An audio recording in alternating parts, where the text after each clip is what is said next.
ओम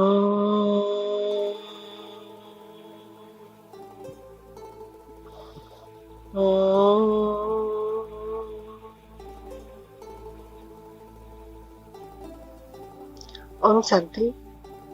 फिर से वही टाइटल में जो तुम चाहोगे वो तुम पाओगे। आगे मैं सुनती हूँ, उसमें आता है एक उदाहरण। वो मुझे उदाहरण बहुत ही अच्छा लगा। उसमें बताते हैं आनंद शशांक कि एक मेला है, उसमें माँ और बेटा है। दोनों ऐसे घूमते हैं और ऐसे खो जाते हैं।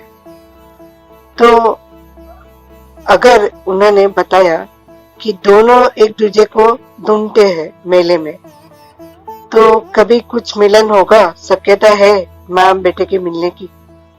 नहीं ना।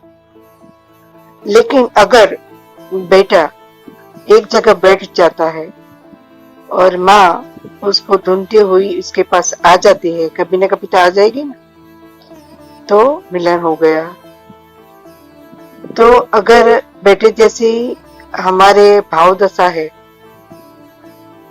बैठ जाने की, रुक जाने की, पेशेंस से बस हम इंतजार करते हैं कि कभी माँ आ जाए, और माँ तो ढूंढेगी ही बच्चे को। वैसे ही अगर हम ठहराव हमारे भीतर चित्त ऐसा हो जाए ठहरने की, प्रतीक्षा कर सके अनंत काल तक, तो प्रभु से मिलन होगा ही होगा। कि परमात्मा की शक्ति सभी जगह मौजूद, हमारे भीतर भी वही, तो वही हम पर बरस जाएगा। ये बात है। फिर आगे जो उदाहरण देते हैं वो मैंने बहुत पहले शास्त्र में भी सुना था। नारद और जो शंकर भगवान है, तो शंकर भगवान ने ऐसे नारद बोलता है कि आपको पाने के लिए क्या करना चाहिए? तो भगवान ने तो बोला कि मैं सभी जगह मौजूद हूँ, मुझे तो सब योग्य ही लगते हैं, मैं तो सब पे कृपा करने वाला ही हूँ, करता ही रहता हूँ, ऐसा कुछ। तो फिर है ना, वो इन शॉर्ट नारद जाता है और जहाँ सब लोग तपस्या करते रहते हैं ऋषि मुनि का, तो वहां जाता है और सबको कहता है कि आपको मैं बताना चाहता हूँ, आपको कभी परमात्मा मिलेगा, ऐसा कुछ। तो एक जो बोलता है हाँ बोलो आप बताइए मुझे। तो एक को नारद बोलता है कि 10 साल, और एक को बोलता है 3 साल, अरे 3 जन्म लगेंगे। तो फिर जो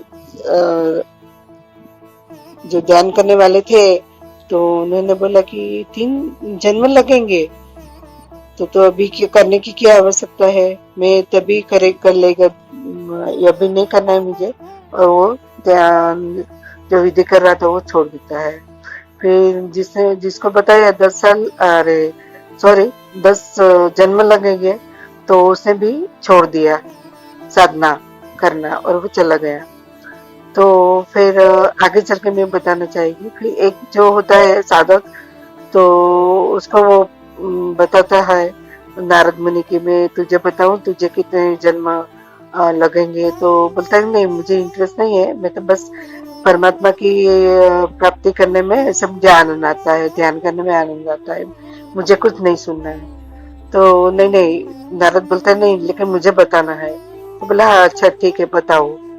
तो फिर वो नारद मुनि बताता है कि जो सामने पेड़ है उसके जितने पत्ते हैं इतना जन्म तुझे लगेंगे और फिर परमात्मा की प्राप्ति होगी। तो भी वो है ना एकदम अहोभाव से नाचने लगा। क्यों? उसको लगा कभी ना कभी तो परमात्मा मिलेंगे ना मुझे। तो कहते हैं कि उसको उसी क्षण परमात्मा मिल जाता है। क्यों? परमात्मा का स्वभाव है आनंदमय, आनंद है स्वभाव परमात्मा का, शिवम शिवम। तो ये बात है। तो तेरा तुझको अर्पण क्या लागे मेरा। हरिओम तत्सत। ओम सत।